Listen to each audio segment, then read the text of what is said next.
What's up, everybody? Welcome to the Association Podcast, another episode, but the first post-event episode. The Space Needle Shootout was a crazy one. Taylor, talk to me about your thoughts about that tournament, because there was a lot of teams there, a lot of noise, and man, it was something special. Yeah, it was a lot of fun. I mean, unfortunately, Sunday night, it got pretty crazy with the wind. Saturday pool play, it was good all the way through, most of elimination for Sunday, but it was a lot of fun. I mean, we had I think it was 64 total teams that were there, and all 5 age divisions going.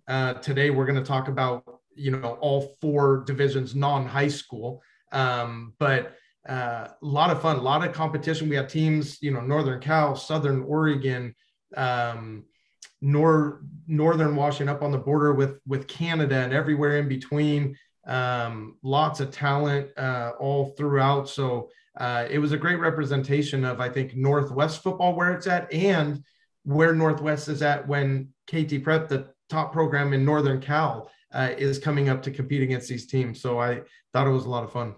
Yeah, you talk about the growth. That was my first ever 7-on-7 tournament, let alone the second time in Seattle. And I did not think the Northwest had that much talent, because in Arizona, we think we have more talent. You guys think you have more talent. But I mean, at the end of the day, there's a lot of players in Seattle, Washington, and the Northwest area that are big time. But there's a lot of big time stars in other leagues besides high school. We will get to high school in part 2 with Brandon Huffman, but we'll talk about the different divisions from 3rd, 4th, 5th, 6th, 7th, 8th to freshman. But we'll start off with the young guys, 3rd and 4th. Heir coming out with the victory and winning it. Yeah, Heir program run by Reggie Jones, a name in the Northwest you're familiar with, and actually all throughout the country. Does a great job. They're based out of their facilities in Puyallup, Washington.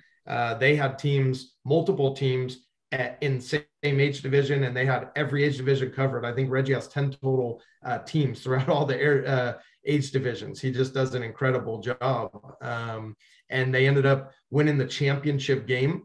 They beat Ice Academy, run by Derek Watson out of Bellingham, Washington. And Derek's really grown that Ice program. They had a couple teams in the 3rd, 4th division. I think they had 1 or 2 in the 5th, 6th, and then they had a couple high school teams. So I think he had 6 total teams. So that was the championship game. That was right. That championship game was, the elimination for the 3rd, 4th, and onto the championship game was right when it was like at the climax of the worst part of the weather, wind, rain, everything. So it was tough to throw for a high school kid, let alone a 3rd and 4th grader with smaller hands but it was interesting because in those situations, it's fun to see coaches have to make adjustments. You got to be a good coach and understand, hey, I can't call throws downfield. I'm going to have to throw some swings, some drive routes, some rub routes, and so it was fun to see the good coaches making adjustments at that division. And it was fun to see the players making plays. And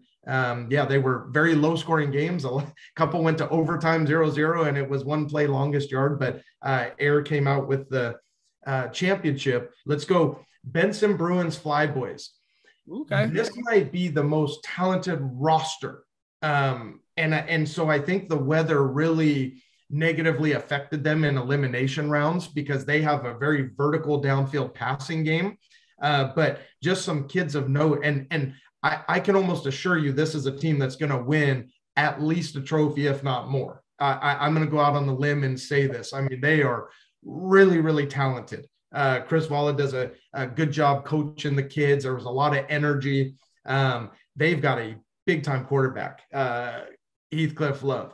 I think he threw for, over 800 yards total, 15 touchdowns. He only threw 2 picks on the tournament. So 15 touchdowns, 2 picks. I think any QB would take that ratio. Yeah. They have a kid, Aiden Brown, receiving 6 touchdowns as a DB. He had an interception. That is a name to definitely remember. And what's cool about this, Jackson, people might think we're crazy talking about 3rd and 4th graders and what they're going to do down the road. But all these high school stars, they were all in 3rd and 4th grade at one point too.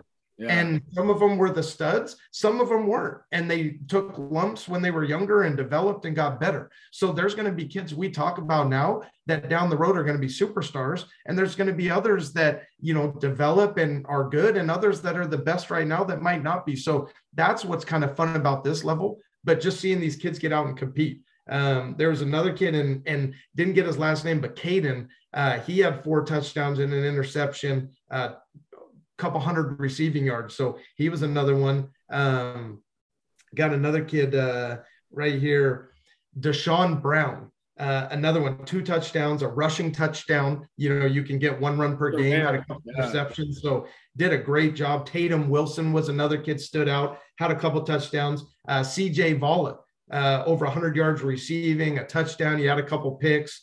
So, this group, they had 146 points for out of 5 games on the weekend, 10 points against.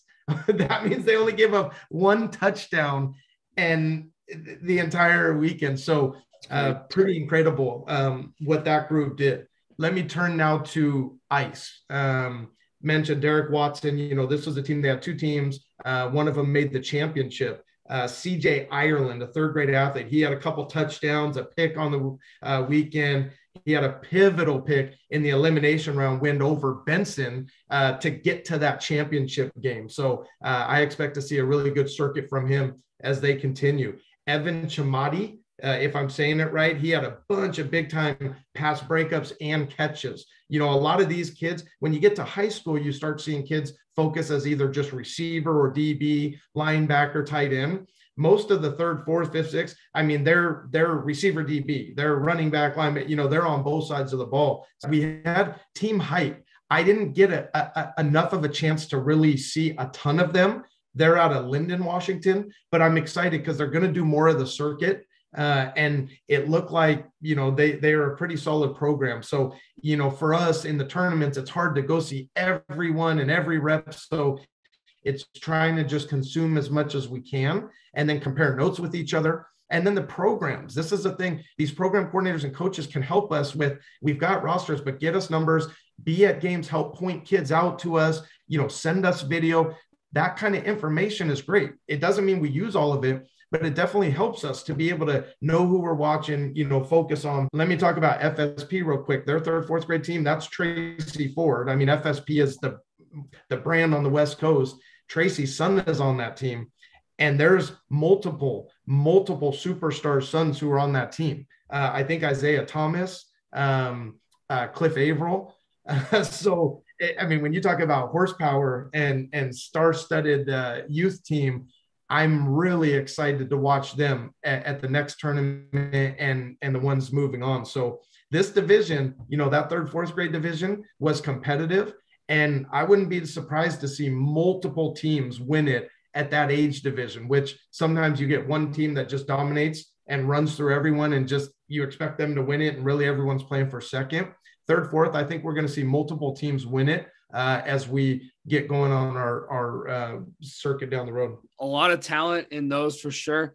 We talked about 3rd and 4th grade having some nice weather. Okay. When the worst weather of the day came is when 5th and 6th was up. So let's talk about the 5th and 6th division. Heir 5th came out with the victory there. Kind of talk about them. We also interviewed Dash Jones. Check out the socials because that was a great interview with him. He's on that 5th grade team and he's got an offer by Miami already. He's got a visit from Oregon. Like he's on the rise and he's Reggie Jones' son. So talk about that group. Well, and in that interview was Cordae Nerling, who's his quarterback. And those two are just dudes. Cordae spinning it, Dash just freak athlete on both sides of the ball. And their swag is just like off the charts.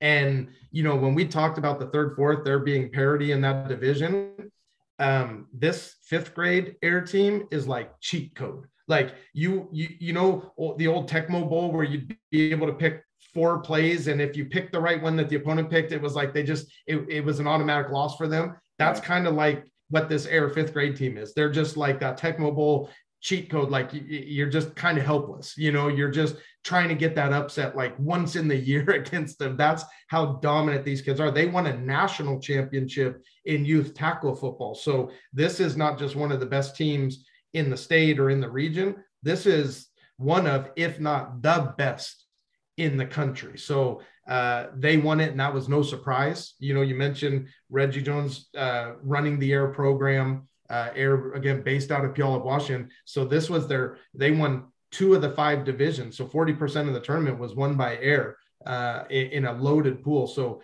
pretty impressive. Next level, based out of Olympia, Washington.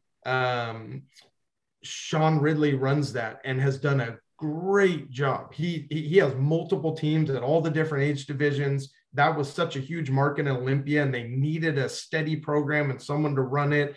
And he's just doing a heck of a job and put together a good staff. And they've got a lot of talent on their programs. And for the 5th, 6th grade team, a couple names that stood out. Zayden Homan. He is considered to be the kid that has the best hands in the program. He's a 6th grader. He was a wide receiver for him, also plays safety, was absolute stud. Braden Barrett throws an amazing ball, but he's also a great athlete, can play a lot of different positions. He's a 6th grader too. Noah Miller was another kid that stood out. The team calls him a freak because he's just an all-around athlete. When you're a 6th grader getting called a freak by your team, I think that's telling you something. He's a 6th grader. Kellen Lentz, couple more names from next level that really stood out. Kellen Lentz, he's just a kid, 6th grader, wide receiver, quarterback, corner, safety, another one of these. You see it a lot at these 3rd, 4th, and 5th, 6th grade levels, kids playing basically every position. Another name, Rosiah Patterson. I mean, if that's not an NFL sounding name, I don't know what is. He's a big time basketball kid. And in football, we've seen that trend. Great basketball players that in football, those skill sets cross over, and you go from being like a really good high school basketball player to being like an All-American in football with those skill sets. Last name from next level that stood out, Elijah Butler. He's a really young kid, but he's one of those kids everybody in the program keeps talking about his upside. So really excited to see him and that group of kids develop over this circuit and see where they're at by the end of the year. So that was next level. Talking about ICE. So Derek Watson in the ICE program out of Bellingham, we talked their 3rd, 4th. For the 5th, 6th, Javon Henry's a 5th grader, great athlete. I think he had 2 touchdowns and a couple picks. He had the game winner in overtime. So had a big play, and we talk big time players, when you need it in clutch moments, they make plays for you. And Javon definitely did that. Carson Williams, he's a 5th grade QB. He threw a couple touchdowns on the weekend, which, in high school, you're throwing that in a game, but in the 3rd, 4th, or 5th, 6th grade level, that's actually pretty impressive to do. So those were a couple names, I think that stood out for ICE. NorthEnd Elite. This is a program,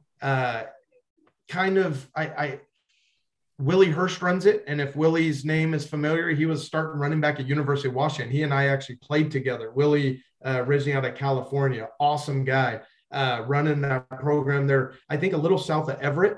And Willie, actually, the best player on his team happens to be Willie Hurst, but not the coach, his son, Willie Hurst III. He's a wide receiver and a safety.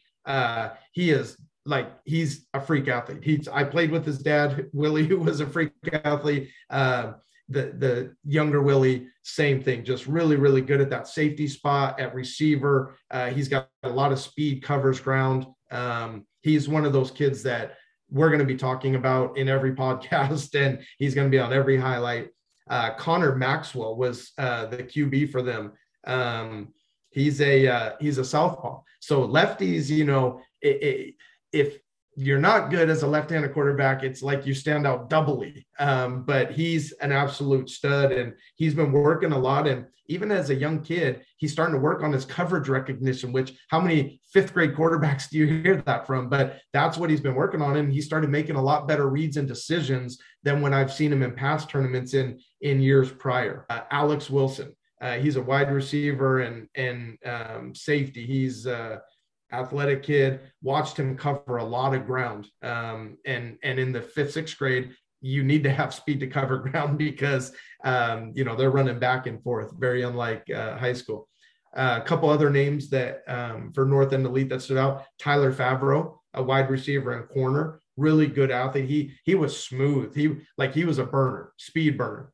So teams are going to have to account for him in coverage. Really quick, really fast.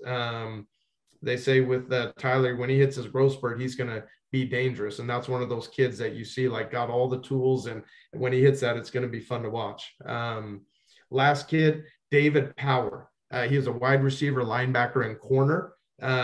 Kid with deceptive speed. You'd watch him and people would kind of underestimate him, and then phoom, he's right by him, or he's closing the cushion, closing the gap. So those were a couple names for NorthEnd Elite that stood out at that 5th, 6th grade level. When we talk about that Air team and how special they are, I just want to, I mean, they deserve to get some pub here because they are that good. And I'm going through my notes here because I want to make sure that I got all these guys. So we talked about them winning the championship. The two names, you know, Dash Jones and Cordae Nerling, you did an interview with them. I mean, everyone around knows for good reason. And they balled all weekend. Cordae throwing it, Dash all over the field. Here's a couple other names. Justin Suega, big time on defense. He had some big catches, earned him MVP from his coach on a star-studded team. Fans were calling him Megatron all weekend. Pardon me on the name. Next kid, Sosaya Sakona. They call him Thor. Think about that. You're in the 5th, 6th grade and your nickname is Thor. What does that just tell you right away? He made big time clutch catches all weekend.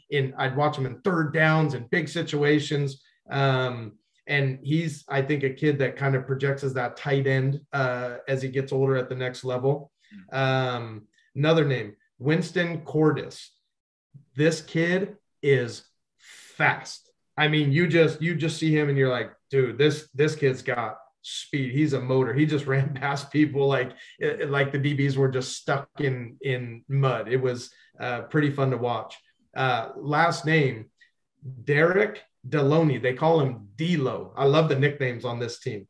A lot of people, you know, won't notice him, but man, he can jam receivers at the line of scrimmage like a veteran NFL DB. His technique was awesome, which Reggie Jones, we've talked about being the program coordinator, played in the NFL as a DB, won a Super Bowl. So I think he's going to make sure his DBs are coached up technically. And yeah, that kid was a stud. So, you know, you win a championship, you're going to get more attention from us because you're playing more games that count. So as teams advance, people will see as we do this throughout the year, we're trying to show love to everyone. But as you advance further, obviously you're going to get a lot more attention. So yeah, definitely a fun division. As we progress from the young guys to the middle-aged gentlemen, let's talk about the most exciting bracket, most exciting pool play, most exciting division of the tournament, in my opinion, 7th and 8th division. 7th, 8th grade division had a lot of game winners in pre-pool play, which I was blown away with. Air had one or two, 5th and 6th grade. KT Prep had one. Big 12 had one. FSP had one, all on the first day, which blew my mind.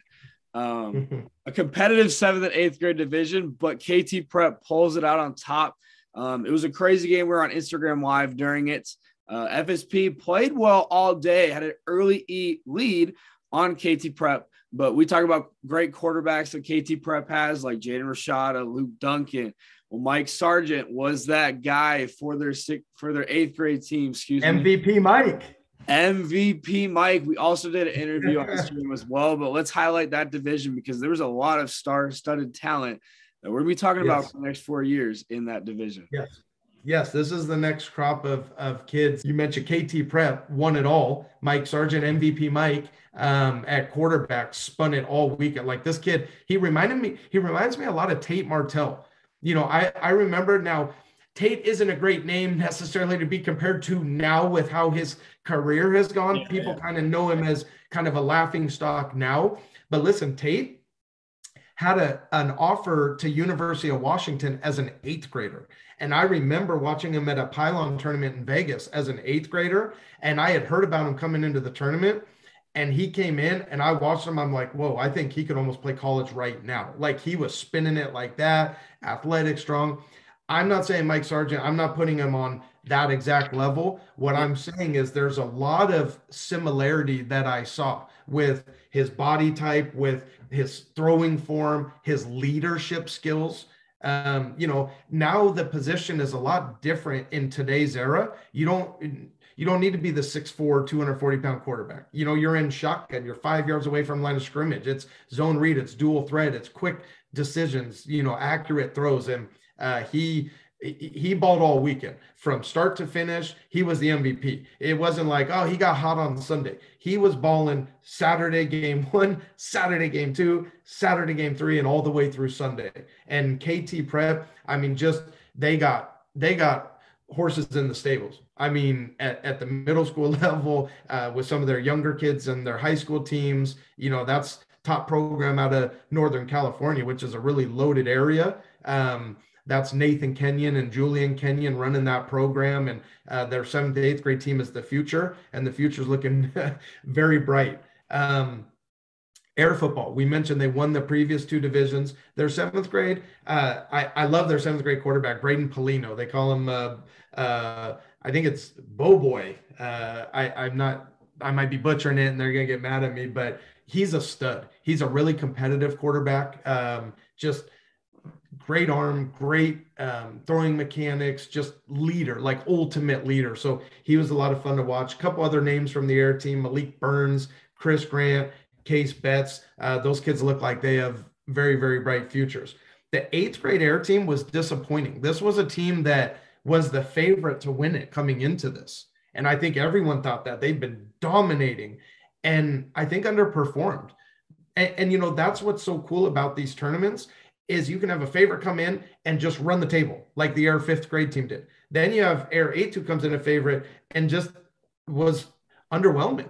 And now the coaches and program coordinators get to go back and look at film and talk to the kids and break things down, make some personnel changes, make some schematic changes, or just, the kids took that slice of humble pie and now it's like, okay, hey, now go back in the next tournament and beat the people that beat you and were chomping at you at the end of the game, because that's what's fun about this circuit. You're going to get rematches. You're going to play new teams every tournament and you're going to get rematches. So it's a fun dynamic as we go along that we'll get to see. But a few names that I saw on the weekend: Damari King, Asa Thompson, Tristan Baker, Josiah Denmark, Israel White, Joey Thomas, Nate Donovan, another really good quarterback, Zamari Tellez. I think be on the lookout for some of these kids as they go down the road. Let me get, sorry, I'm scrolling through my notes here. We're trying our best to cover as much as we can. Let me get back. A fun one was MVP. We haven't talked about them yet. Matt Quinn runs MVP, which is based out of Eugene, Oregon. And they came all the way up to Seattle, and Matt does a great job, has a couple teams at different divisions, middle school, freshman, high school. And for his middle school team, kind of a cool little story. His quarterback is a kid named Donovan Moorhead. And if Moorhead sounds familiar, his dad, Joe Moorhead, was the head coach was the O coordinator at Penn State with Saquon Barkley and Trace McSorley, got the head job at Mississippi State, and then was most recently the O coordinator at University of Oregon, quarterback coach, O coordinator, and now just took the head job at Akron. So Donovan stayed back in Eugene and is playing for MVP.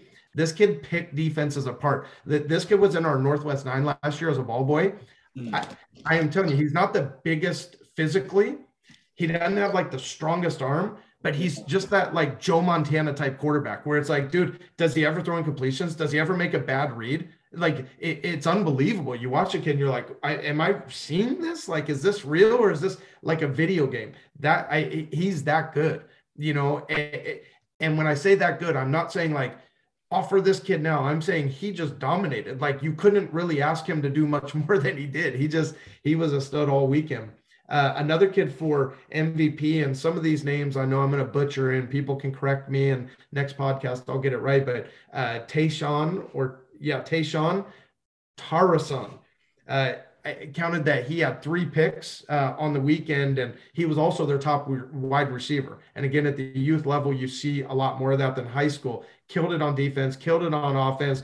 He's just so fast. And as a DB and receiver, what do you want? You want speed. And that's what he had a lot of. Those guys led him to the semifinals at that age division. And that was a deep loaded age division, 7th, 8th grade. There were 13 teams in that age division. So to make the semifinals, that's saying something, because you got to have guys that are making plays to be able to get that far. Let me talk on. We've talked on next level. Sean Ridley out of Olympia. Couple names that popped out. Maurice Williams. Kid's really blossomed into a deep threat. You know, Sean had talked about him, and they took a lot of shots with him. Defenses are going to start recognizing him in the future and rolling a safety over the top. DBs are going to start backpedaling before the snap. You know, he has that kind of speed. Peyton Davis, really good all-around athlete. He might be the fastest kid in the program. So him and Maurice, we might have to get a 40-yard dash going with those two and have a race and see who wins, because there's some serious speed there. And then Davin Kirkwood. This is just a kid you could tell just loves the game, was out there passionate, going. So those were a couple names from that next level group that really stood out to me. 8th grade, and Davin is a 7th grader. So good group of kids. Let me pop through my notes here on a couple other. Ice, we mentioned Derek Watson in that Bellingham group. Couple names here for their 7th, 8th grade team. Ryan Harrington, he's a 7th grade kid and athlete. Watched him. Every time I watched, he was having a bunch of pass breakups as a DB. It was like, offenses, quit trying this kid. You're not. That's tough sledding over there. You might want to throw away from him.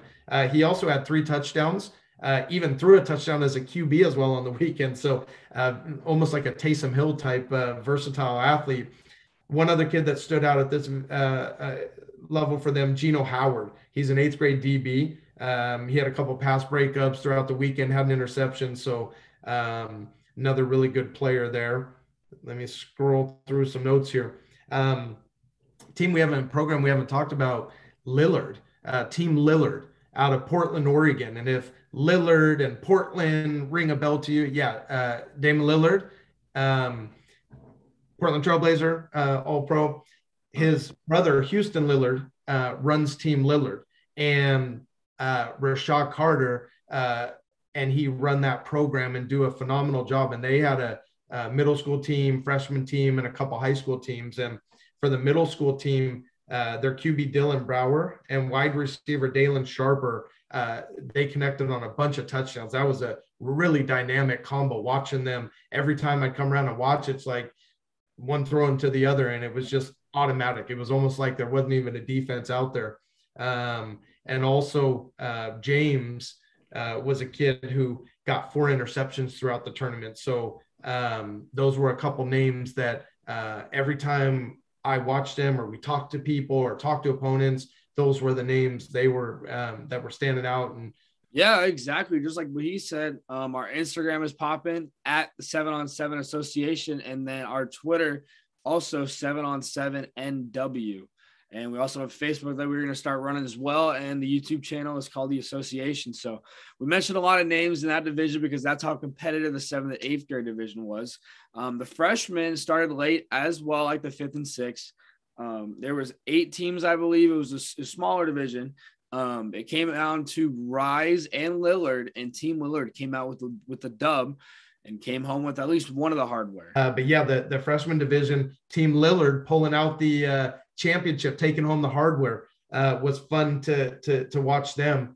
The teams, Big 12 out of Vancouver was in it. Rise, Heir, Next Level, MVP, FSP, Team Lillard, and Northwest Wolfpack, run by Cody Oakes up in the Bellingham, Washington area. Chris Grimm, Justin Wood, those guys do a really good job of running that program. They had a freshman team and some high school teams. Let me just mention a couple names that just stood out to me from Rise that I watched. Isaac Norris, he's a wide receiver from Stadium High School, and Kanoa Grounds, a wide receiver from Puyallup. These kids are going to have very bright high school careers. Very bright, very, very talented kids. So those are a couple names to remember. Circling back to Heir, as we talked about them for their freshman team. Darius Hawkins, they call him Rico.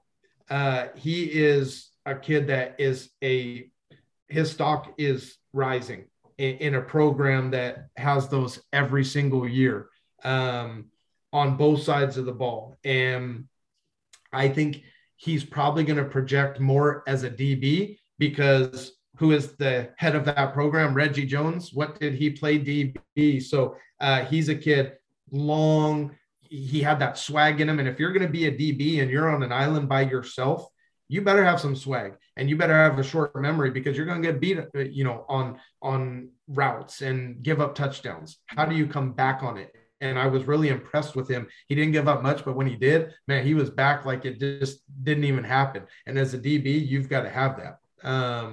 For MVP, we talked about MVP out of Eugene. Was a just a great program. Matt Quinn does a good job. Jason Gonzalez, big time receiver. He's a big kid too. So he reminds me of some of those receivers Eastern Washington has, the big physical receivers that, can beat you downfield, but then they also can just beat you on jump balls and kind of almost like basketball, screen you out with their body. He really stood out on the weekend. And then another kid, Carrick Cato, he was at safety all weekend. He had play after play after play.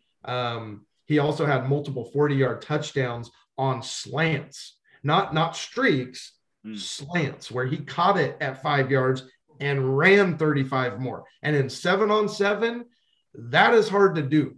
Yeah. You can get streak routes for touchdowns or posts, but when you're catching a 5-yard slant and going 35 more, where it's only one-hand touch, how fast do you have to be for no one to be able to tag you? So that was definitely a kid that, is one to watch. I'm excited to watch him in our next tournament. For Lillard, who we talked about winning it, the MVP was Baron Naon. I don't know if it's Naon or Naoni. He had a few touchdowns, a bunch of catches. Rashad Carter, coaching them, was an NFL receiver. So I think they're going to be pretty technically sound there. Houston Lillard, big time quarterback in his own right, played professionally. So that was a fun team. Luke Baker, quarterback, 14 touchdowns on the weekend. This was a kid, he was in our Northwest 9 last year. So at Central Catholic, well-known name. I think he's the future of that program at the QB position, and a big time name in the Northwest region as we move forward. He just throws a beautiful ball. He's a smart kid. He's a leader. He's like the prototype of what you want at the QB position. And then the last name from Lillard, Ziel Smith, 8 touchdowns, 3 interceptions on the weekend. Think about that. Caught 8 touchdowns, had 3 interceptions. A lot of kids don't get that in an entire off season or tournament. I mean, for him to do that in the first one out the gate was extremely impressive. We had the freshman team from Next Level, a couple kids that stood out. You had Sonny Wynn, David Thomas, Ronaldo Gonzalez, Gunnar Westbrooks, George Smith, a lot of really talented kids in there. So just some names we're throwing out, as we get this first kind of podcast going with these groups. Hopefully this gave insight into people of what we're really trying to do here, Jackson, and people can help us. We've asked program coordinators to get us rosters, get us numbers of kids, help us out with some background on them. And some program coordinators do more than others. Well, the ones that help us, we can help their program more and their kids. The ones that don't, we can't do as much for. I'm definitely excited for that second tournament. Like we said, at the end of February, it's going to be a great tournament in Vancouver, Washington, the battle at the border. But for those wondering about the high school, just sit back, click on the next video, because that'll be coming shortly. But in the meantime, we highlighted 3rd and 4th, 5th, 6th, 7th, 8th, and freshmen. So be sure to subscribe. Stay tuned for the latest content. We got some hype videos coming out. We got some photos coming out. Be sure to stay locked in. For Jackson Groff and CEO Taylor Barton, we will see you next time.